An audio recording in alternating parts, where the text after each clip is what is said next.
Today I'm going to be talking about the Raised by Wolves series, episodes 8 and 9. If this is your first time on the channel, first of all, thank you. But how I do things around here is I basically give you a PowerPoint breakdown of what happened without going into every single minute detail in the episode, in case you haven't watched it yourself or you want to check it out in the future. You got some things to look forward to.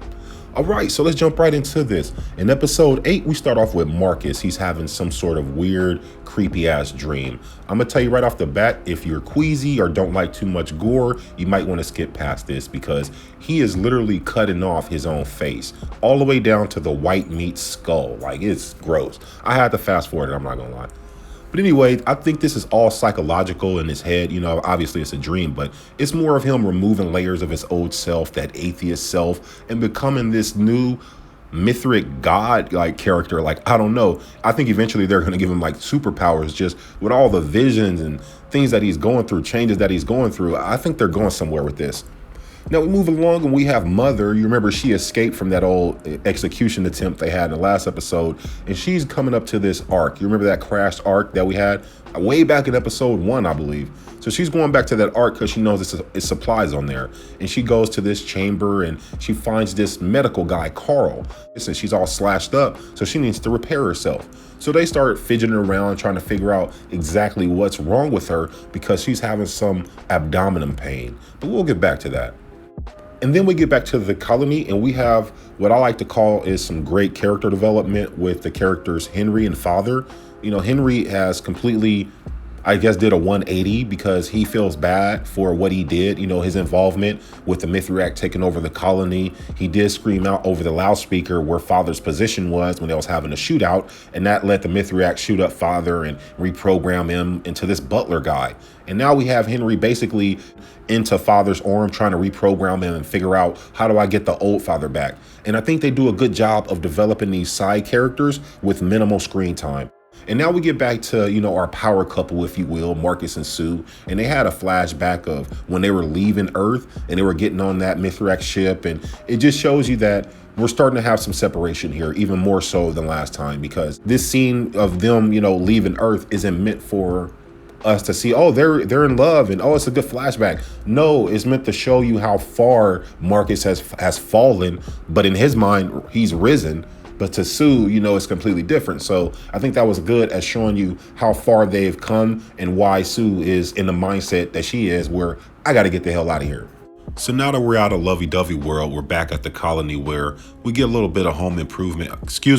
We get a little bit of domestic violence between Marcus and Sue.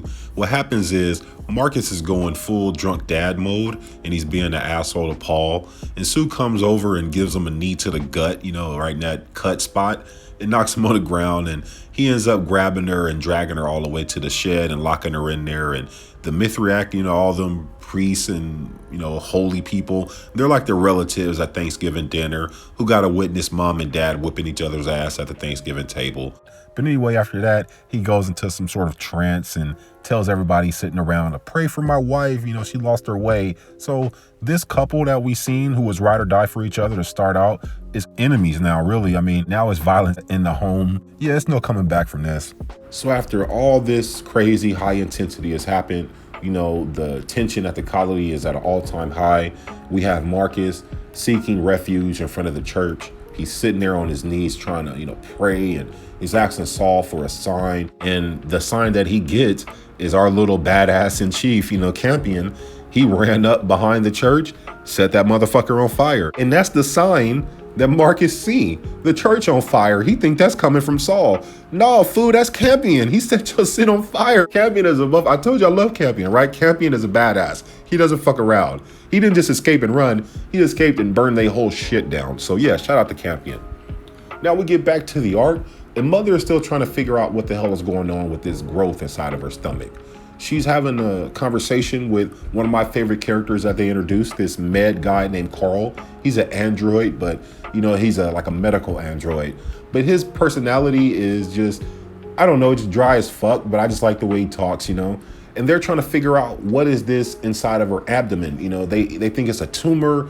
They don't know if it's cancer. They don't know what it is, but she feel like she needs to feed it. So that's what she does. She goes out and she even kills a creature and she hooks a blood bag up, basically to the creature, and basically is living off the creature's blood, if you will, because she has the tube hooked up to her stomach, and the growth inside of her loves that blood, loves that plasma. And then that's when she finds out that the growth inside of her is carbon based.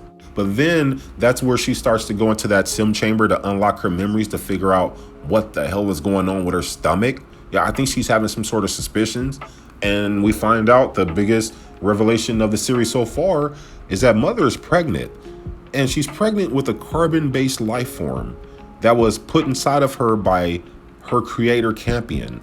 Now, there was a sex scene in somewhere like episode 6 or 7, and I don't think that's what it represented. Like, when she went into the sim chamber, it wasn't about sex, you know, her fucking her creator. No, I believe that scene represented some sort of clock starting. Like, if Campion put inside of her an embryo with a timer on it that had it to where this embryo wouldn't be fertilized until a certain date, then when she went into the sim chamber and unlocked that memory or whatever, that was sort of the timer starting on that embryo. You know what I mean?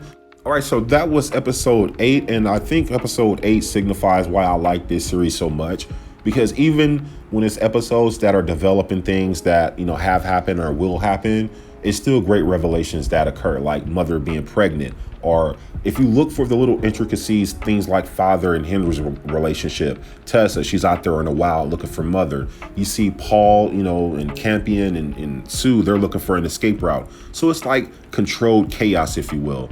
And I like that they always give you answers to the questions that you ask, but at the same time, those answers, even though they are satisfying, they make you want to ask more questions, you know? So it's just, again, one of those episodes where it's transitional and it makes you look forward to the next one. But at the same time, it's satisfying with the revelations that we have in there, especially the ending of Mother being pregnant with that, I guess, baby. They just said carbon based. So I don't even know if it's a baby in there. It may be half man, half amazing. No, I'm just playing. It may be half man, half android or something like that. You never know, but we'll find out. Episode 9, we opened up with Tempest. She's roaming through the ship and she actually finds her rapist, that rapist priest. His ass still ain't dead through all this. He can go through anything and won't die. The crash ship. He had a run-in with Mother when she was in necromancer form. Like, everything that can possibly happen to this guy, he just doesn't die. So Tempest has him as a hostage pretty much because he can't really do shit. And she has like a spear or something on him. And they're roaming the ship. And that's when she runs into Mother. Now, Mother, you know, obviously needs more blood fuel for her fetus, I guess you can call it. So she basically hooks herself up to that rapist priest guy and use him as a blood bag. Kind of like Mad Max style. You remember that? So yeah, they're basically using the rapist guy as a blood bag, hauling his ass around the whole desert and shit. And now we get back to the colony. And you have Henry and Father, their relationship completely developed. Henry basically unlocked the programming code that would allow him to reset Father. And once he done that, him and Father formulate a plan that while the Mithriac are out searching for Sue and Campion and Paul, because they had escaped from the camp, while they're out looking for them, Henry and Father would somehow steal the ship when the Mithriac wasn't looking. But, you know, Father couldn't let on that he was back to being himself. So he basically did some 3-person acting, if you can call it, because he's a person pretending to be an android, and he's an android pretending to be hypnotized. Do you see what I mean? So that's some three levels of acting that I don't think he gets a mention for. But anyway, the Mithriac, they take their ass back to that spear. You remember the spear of judgment, if you want to call it, because it basically sets people on fire who don't live up to their expectations or something. But yeah, they go back there and Marcus, he's praying and he's searching for anything. He wants to find Sue. He wants to find, you know, his son. And I don't know if he's sincere. I don't know why he wants to find him, because when he had him, he didn't do nothing but hurt him. So I think it's more of a power or possession thing for him more than a love thing. And then we get back to what I feel like is a moment that I called that no one else did. When I said in my last review that Mother and Sue would link up, that's what we have here. Because Mother is roaming through the desert and she has Tempest and her blood back with her. And then Sue, she escaped from the colony and she has the kids with her. So basically they all, you know, see each other in the desert and they link up and become one crew. I don't want to spoil it for you, but it's just some great acting, great character development that happens between them two. And then we get what I thought was one of the best scenes of the whole series, which is Rapist Guy going Incredible Hulk. He basically reverses the flow of the blood bag that was hooked up to him.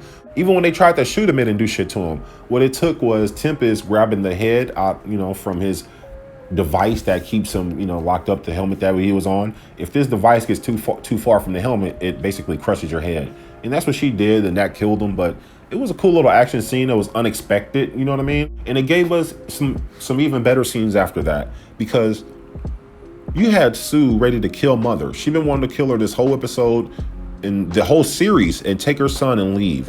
And you go from that to, after that rapist Incredible Hulk guy, Rapist Hulk, after he goes crazy and kicks everybody's ass at their little, hideout, she hooks herself up to the blood bag to feed Mother's fetus. You see what I mean? So that's 180 degree. I don't know. That's a 360, 480, because she hated Mother. She would have killed her, but now she hooked the tube up to her stomach to feed Mother's fetus. So as we round out the episode, we get a great Easter egg that I haven't heard anyone else talk about on YouTube. And that's this right here inside Mother's dream. There was this skull shaped thing right here. But to me, that looks like an engineer's helmet. From the movie Aliens, you see the engineers, they have these helmets when they get into their ship. And that's exactly what this looked like. So I don't know if this ties into the Alien movie world or what they're going to do with this. But it's an Easter egg that I haven't seen nobody else talk about on YouTube. And so you can say you heard it here first. But anyway, as we're ending the episode, we have the Mithriac at that spear shape, the spear of judgment, if you will. And they are basically getting tired of Marcus's bullshit. He sacrificed one of the soldiers by slitting his throat. He's like, Saul, this is a sacrifice to you to let me hear your voice again or whatever. But this was the last straw to the other soldiers. So they pretty much whooped his ass. And you remember Mother's eyes, those weaponized eyes she had? Well, they took those and put them in his throat and had Marcus swallow those. And he started foaming at the mouth. So I have no idea what the hell it's going to change him into. But I think that brings us back full circle to the beginning of episode 8, I believe, when he was slicing off his face. So if you take that moment of him transforming and you take this moment at the end of the episode, you'll get a full circle moment or a prelude to him transforming and becoming something new. But that's pretty much a breakdown of episode 8 and 9. To me, these episodes were great leading into episode 10, which is the season finale this week coming up, because it's the two biggest questions. What is inside Mother's stomach? What's growing, that carbon-based fetus, I guess she calls it. And what the hell is Marcus going to turn into? Is he going to be like the rapist was, like an Incredible Hulk character with super strength or something like that? And is Mother going to have a baby that's half human, half android? So those are the two biggest questions I have leading into the season finale. Again, we all know the acting on this show is great. The special effects. I mean, some people out here talking shit on the special effects, but this is not like a big blockbuster movie, you know what I mean? But for me, they fit perfectly fine. I'm more caught up in the characters, the stories, and things like that. So I really don't care about the CGI, so whatever.